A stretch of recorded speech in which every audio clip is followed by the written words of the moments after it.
pasti kita nggak punya waktu bersama anak-anak di rumah. Suatu hari ketika saya lagi sakit nggak masuk, aku pengen sekali ngelihat apa sih yang terjadi pada anak-anak selama saya tidak ada di rumah. Terus begitu anak-anak pulang sekolah, saya lihatin aja kan apa yang terjadi. Sepatunya mereka dilempar kemana, kaos kaki dilempar kemana, baju yang udah dibuka dibuang ke lantai, kayak gitu kan. Akhirnya saya coba introspeksi diri bahwa kesalahan itu ada pada diri saya. Saya berdiam pada saat itu, terus saya coba pikirkan apa yang bisa saya lakukan. Ketika anak-anak keluar dari kamar sesudah mereka ganti baju, saya puntin, habis itu saya buang ke tong sampah. Anak-anak saya protes, mama, itu bukan buang di situ, kalau baju kotor yang mana loh. Tapi saya kasih tahu sama anak-anak bahwa siapapun yang berada dalam rumah ini, termasuk anak-anak, mbak dan siapapun yang merasa memiliki rumah ini harus menjaga kebersihan di rumah. Jadi apapun yang sudah kita buang, kotoran yang sudah kita pungut dari lantai dan kita buang ke tong sampah, itu adalah kotoran. Dan sejak saat itu tidak pernah lagi anak-anak membuang pakaiannya sembarangan atau kaos kaki dibuang sembarangan. Dan hari itu adalah hari yang sangat beruntung. Jadi saya tulis di dalam salah satu tulisan di dalam buku saya adalah jasa sebuah tong sampah yang telah membantu saya untuk mendisiplinkan anak-anak saya.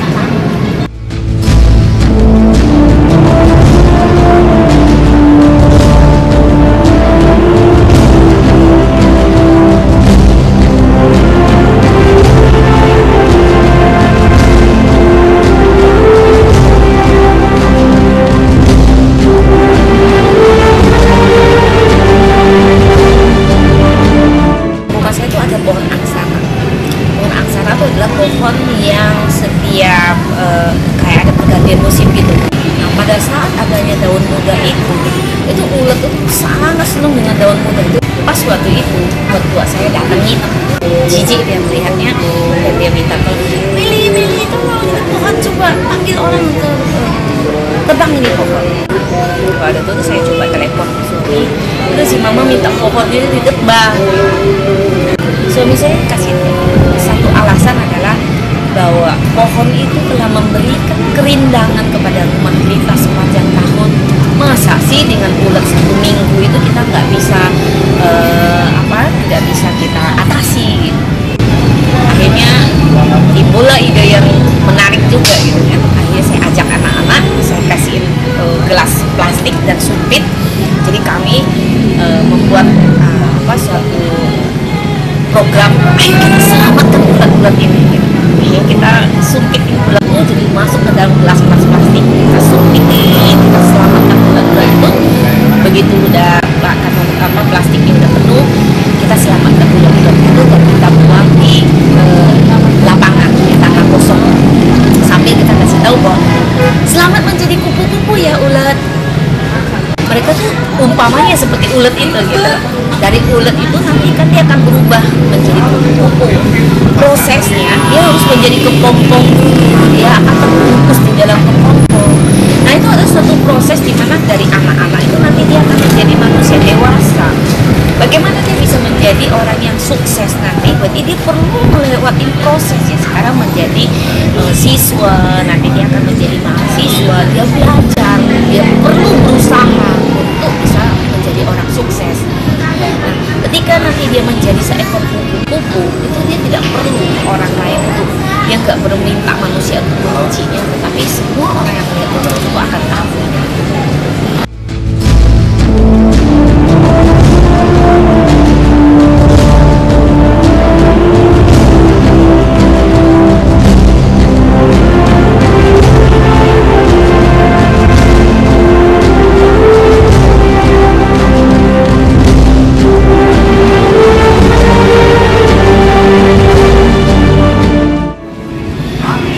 Balik ya, dimana saya ingin sekali memperjuangkan mental juang anak Indonesia ini adalah ketika saya kerja dan ketika saya interview itu ada seorang mahasiswa yang dia fresh graduate itu, ketika saya minta dia isi formnya berapa sih gaji yang dia minta, waktu itu dia minta 4 juta. juta, sedangkan standarnya untuk fresh graduate waktu itu adalah 1,75 juta. Dia balik ketawain saya waktu itu, ah ibu, saya nggak usah kerja aja, saya cuma kuliah aja, mama saya kasih saya 2 juta. Bahasanya itu benar-benar membuat saya berpikir bahwa ini bukan salah anak itu. Jadi akhirnya saya memutuskan bahwa saya harus melakukan sesuatu minimum untuk memperbaiki, jangan terlahir generasi-generasi yang dianggap tidak mempunyai daya juang, sedangkan bukan mereka yang tidak punya daya juang, tetapi saya lebih menitikberatkan bahwa orang tua yang tidak mengajarkan bagaimana berjuang. Saya sengaja datang kepada yang tidak mampu dari sisi, tidak mampu secara ekonomi, dia tidak mampu karena fisiknya, dia tidak mampu karena mentalnya, atau tidak mampu karena penyakitnya.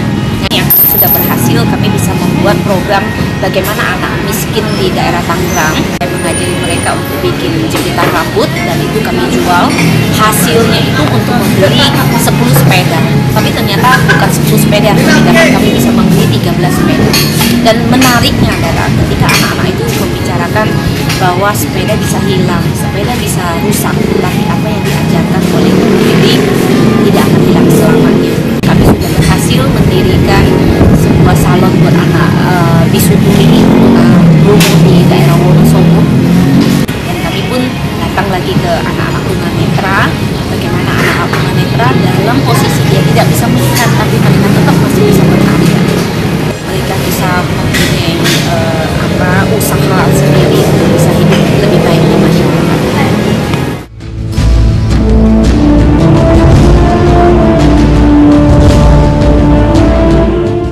Ya, karena Indonesia sering membuat kita ciut. Ada krisis, bencana, pemimpin-pemimpin yang mengecewakan. Tetapi di balik itu masih ada secercah harapan, seperti Jokowi dan Ahok. Kemudian juga dari pihak lain ada seorang Melkior, bukan soal pinter atau idealis, tetapi dia ingin berbuat sesuatu dan kemudian dilaksanakan. Buku-buku yang ditulisnya menginspirasikan begitu banyak ibu-ibu. Meli telah membuktikan dirinya, walaupun sebagai ibu bekerja di luar dulu, waktu dia masih sebagai saleswoman, dia tidak lupa mendidik anaknya, dan ini pengetahuan berdasarkan pengalaman itu dia ingin bagi dengan ibu-ibu lain, sharing gitu. Nah, ini saya anggap penting untuk diperkenalkan kepada masyarakat. Sebab di samping berbuat, Meli juga menulis buku. Saya ingat waktu Meli mau membuat buku yang pertama, kelihatan sekali sudah ibu ini punya passion yang luar biasa. Dia semangat sekali, dan dia kalau punya tujuan, istilahnya itu harus kecapai, dia kejar betul. Dan kemudian begitu terbit bukunya, saya melihat perkembangan Bu Meli yang sangat luar biasa. Jadi jejaringnya oke banget, kemampuannya untuk bersosialisasi, kemampuannya untuk mendekati orang-orang penting juga sangat bagus. Katakanlah 5-10 tahun ke depan, Bu Meli mungkin menjadi salah satu tokoh yang amat sangat penting di Indonesia. Ya, Ibu Meli adalah ibu yang sangat luar biasa karena energi positifnya yang bagi saya mencerminkan bahwa bersih hati dan bersih pikiran membuat bersih juga tindakan Ibu Meli, karena segala hal apa yang ada di depannya merupakan suatu hal yang dia bisa menyikapinya dengan sesuatu yang bermakna. Dan saya sebagai orang yang bergerak di bidang pendidikan sangat menginginkan kalau ibu-ibu Indonesia bisa mempunyai sikap positif terhadap segala hal, terutama yang terkait dengan pendidikan anaknya di sekolah, akan membuat Indonesia menjadi lebih baik. Karena sebagai ibu yang seperti Ibu Meli, saya percaya akan membuat sebuah keluarga yang kuat dan akan menghasilkan negara yang kuat. Tetapi kelihatannya Ibu Meli ini memang Tuhan sudah utus secara khusus untuk El Salvan mungkin. Beliau datang ke sini, kami coba ngobrol, beliau tanya sesuatu kepada saya, apa yang kami impikan. Saya berbicara kepada beliau bahwa kami punya kerinduan besar untuk ke depan anak-anak ini secara dini mereka sudah dilatih menjadi entrepreneur. Ya, lalu kita akan mulai dari mana, dari apa? Sementara kita tempat terbatas, skill juga terbatas. Nah, datang Ibu Meli menawarkan hal-hal yang sangat simpel, sederhana, dan ternyata bisa diperbuat oleh anak-anak kami. Maka waktu itu kita menyamakan visi ke depan dengan target 1000 pieces handicraft itu. Kemudian kalau sudah terkumpul dananya, maka kita akan membuat semacam butik kecil atau toko kecil. Anak-anak itu akan diberi training di situ, magang di situ, dan ketika sudah ahli dan menguasai, mungkin mereka bisa buka usaha sendiri. Orang tua adalah guru pertama dan utama bagi anak-anaknya. Tidak ada orang yang lebih mengerti anak kita kecuali kita, orang tua mereka.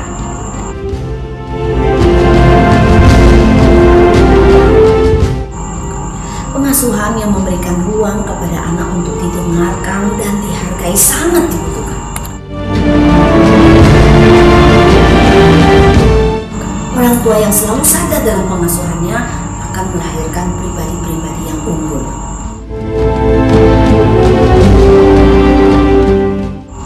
Karena hanya anak-anak yang berkarakterlah yang berani mengubah dunia.